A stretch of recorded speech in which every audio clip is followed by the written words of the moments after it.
Vamos a, vamos a abrir nuestras Biblias en Hebreos. Hebreos capítulo número 2.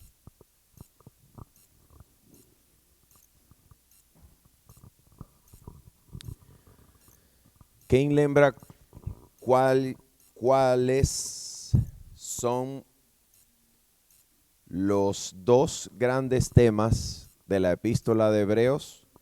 Según la introducción, ¿recuerda? Dios habló, Dios se sentó, asentó a Jesús. El capítulo número 2, versículo 1, retoma el primer tema. Dios habló. Por tanto, si Dios habló, entonces, ¿qué hay que hacer? Versículo 1. Capítulo 2, versículo 1. Por tanto, convém-nos atentar com a mais zelosa atenção às coisas que temos ouvido, para que em nenhum momento as deixemos escapar. Entonces, ¿cuál tema retoma Hebreos capítulo 2? Dios habló. Si Dios habló, por tanto, nosotros tenemos que oír con atención las cosas que hemos oído. Y entonces este tema va desde el versículo 1 hasta el 4. ¿Ok? Versículo 1 al 4. Y ahora en el 5 comienza la exposición de una nueva parte o subtema del tema de entronizar, sentar, que es el tema de Jesús como heredero del mundo. ¿Ok? Cuando Jesús recibe la herencia del mundo, la recibe cuando se sienta a la derecha del Padre.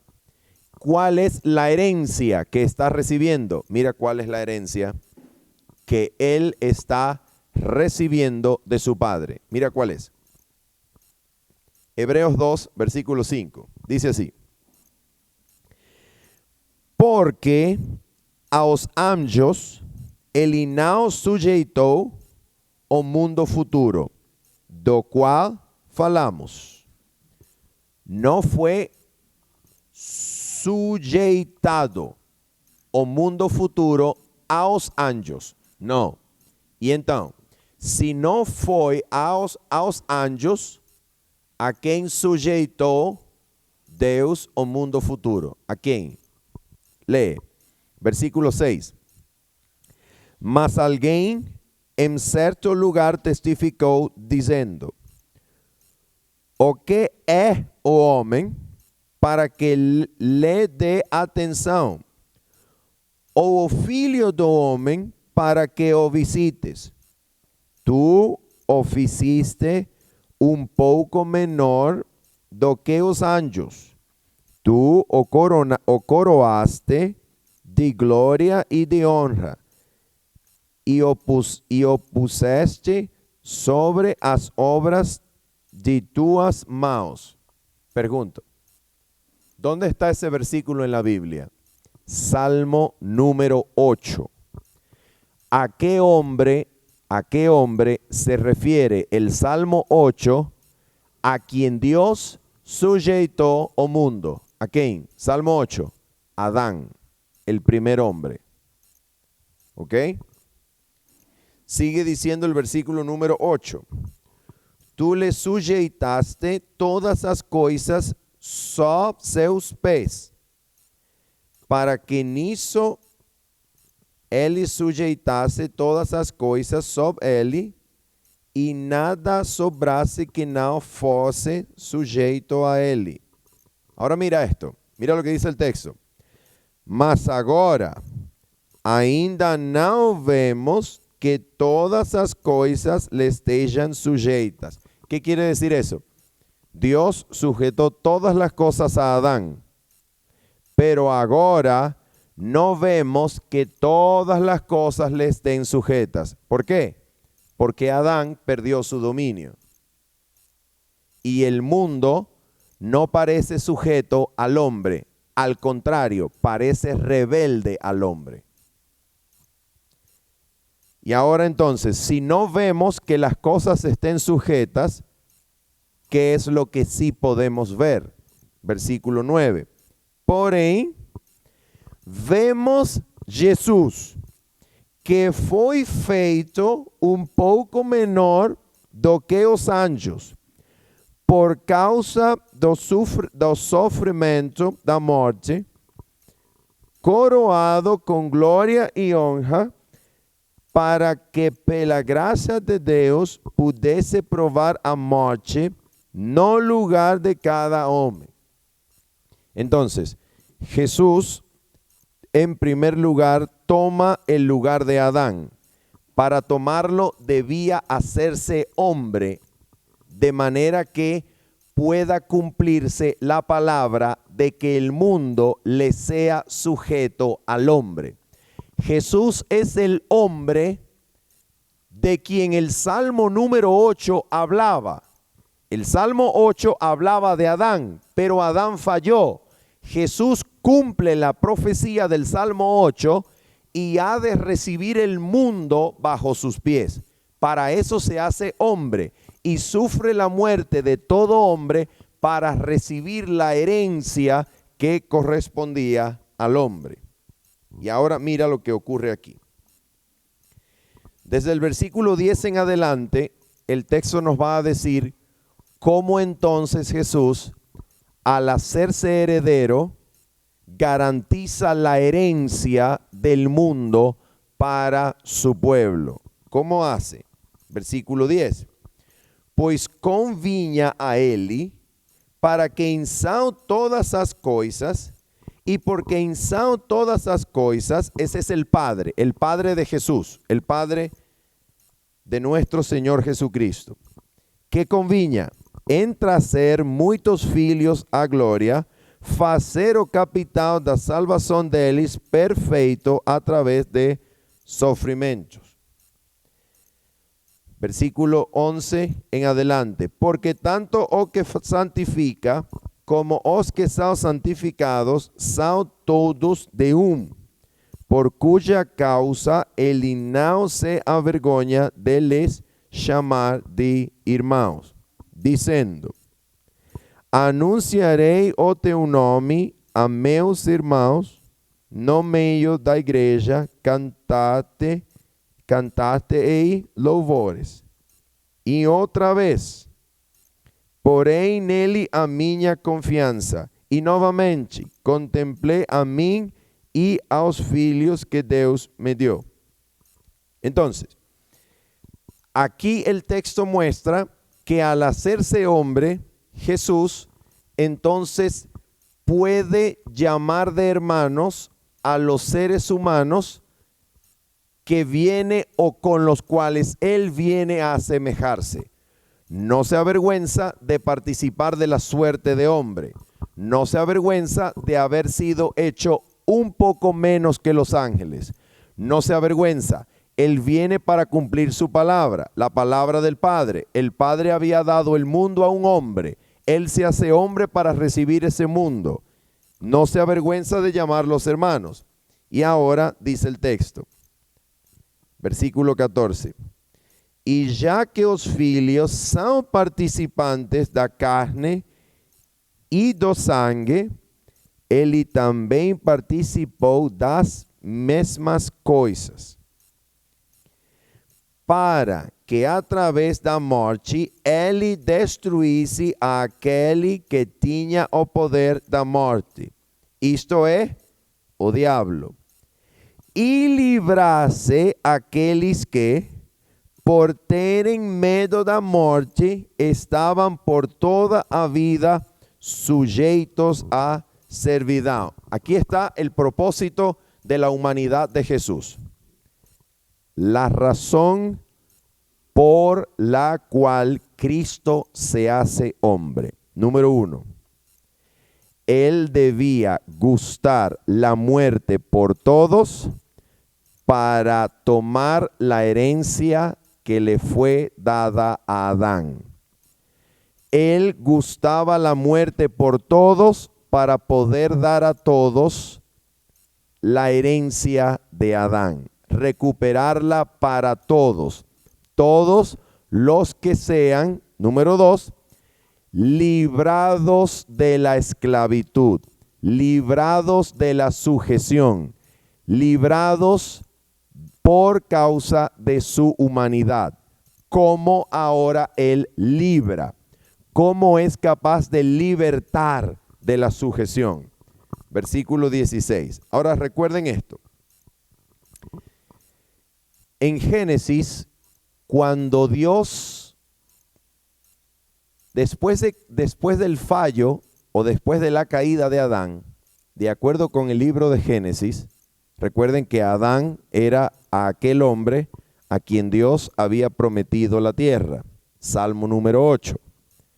Adán falla y de acuerdo con Génesis, Dios le promete la tierra ¿a quién? A Abraham. Génesis 12, Génesis 15, Génesis 22. Dios le promete la herencia de la tierra, del mundo a Abraham. También pueden verificarlo en Romanos 4:13. Dios prometió el mundo a Abraham en herencia.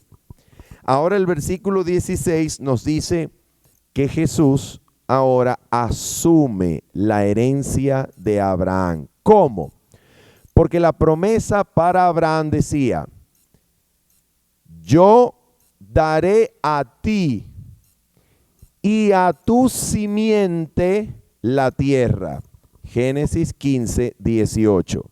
Daré a ti y a tu descendencia la tierra. Entonces, versículo 16.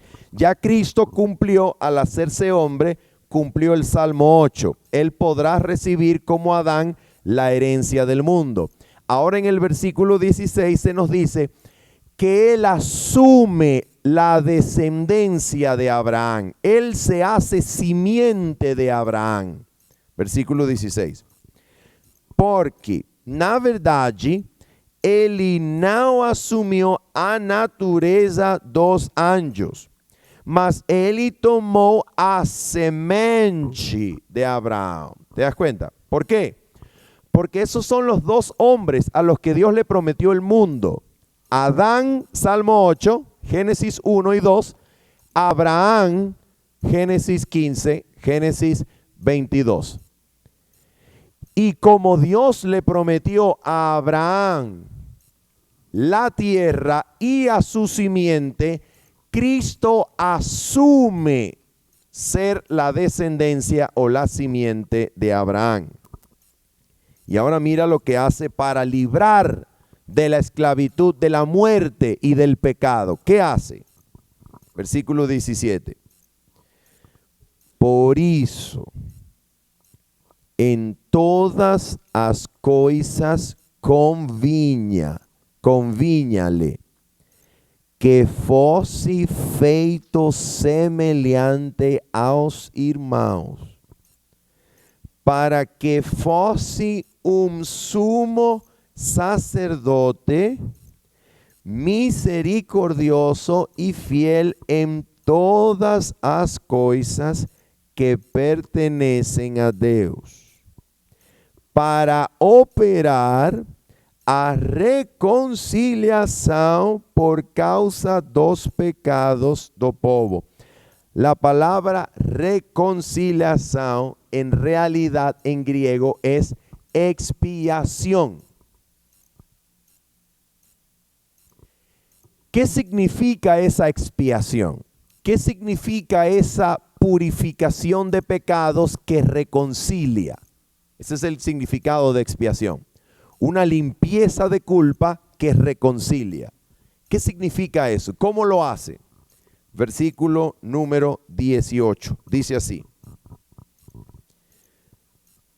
Porque naquilo que ele como fala? Naquilo? Naquilo. Porque naquilo que ele mesmo sofreu sendo tentado, ele pode socorrer aos que são tentados. Mira entonces cómo él libra a la humanidad de la sujeción, a la muerte y a la esclavitud. Hacerse humano para él no solo significa ser capaz de morir. Hacerse humano para él significa que será tentado como sus hermanos, para que sea capaz de librar a sus hermanos cuando sean puestos a prueba, cuando sean tentados. ¿Y para qué hace eso? Para obrar la expiación o la reconciliación del perdón con su Padre. Y aquí hay algo demasiado importante. Esta expiación que él puede hacer, dice que la hace como sumo sacerdote misericordioso y fiel. Ahora, en este contexto, ¿qué significa la expiación? ¿Qué significa la expiación que él como sumo sacerdote realiza? ¿Qué hace? Fíjate esto. Aquí no dice solamente que la expiación, o mejor dicho, aquí no dice que la expiación es el perdón de los pecados. No dice eso. Aquí dice que la expiación que él hace como sumo sacerdote es ser capaz de socorrer a los tentados. ¿Para qué? Para que los tentados no caigan en pecado. ¿Te das cuenta? Entonces, la expiación que él como sumo sacerdote hace, según Hebreos 2, no es solamente perdón, ni siquiera es primariamente el perdón. La expiación de él como sumo sacerdote es evitar que los tentados caigan porque puede socorrer. Él entonces murió en la cruz para poder dar la herencia a todos. Y como sumo sacerdote ahora se compromete en ayudar para que los tentados no caigan en pecado. Y al ayudarlos y socorrerlos, él puede proveer herencia para todos los que se acercan a él para obtener su poder, su fuerza, su gracia. De eso se trata entonces la herencia del mundo dada a Cristo. Cristo entonces toma el mundo por herencia en cumplimiento del Salmo número 8. Cristo asume el lugar de Adán. No solamente el lugar de Adán. Cristo asume el lugar de la simiente de Abraham. ¿Por qué? Porque tanto a Adán como a Abraham y a su simiente, Dios había prometido la tierra. Para dar herencia en esta tierra, Cristo es perfeccionado por medio de sufrimientos. En medio de sus sufrimientos, Él aprende la obediencia. Al aprender la obediencia, Él se hace capaz de hacer obedientes a los que pueden recibir y aceptar su poder y su gracia. Aquellos a quienes Él hace obediente son habilitados para resistir la tentación cuando sean tentados. ¿Por qué? Porque Él fue tentado para poder ayudar a los que son tentados. Y al ayudarlos a los que son tentados, para que no vuelvan al pecado, Él hace expiación, reconciliación con su Padre Celestial. Por eso puede llevar el mundo que ahora no está sujeto de nuevo a sujeción con el Padre y su santa voluntad. Ese es el trabajo de Cristo y su humanidad, según Hebreos capítulo 2, versículos 5 al 18. Bendito sea Jesucristo, que puede no solamente morir por todos, sino ser capaz de ayudar a todos los que deseen aceptar su poder para que no vuelvan al pecado, sino ser ayudados, socorridos en la hora de la tentación. Oramos.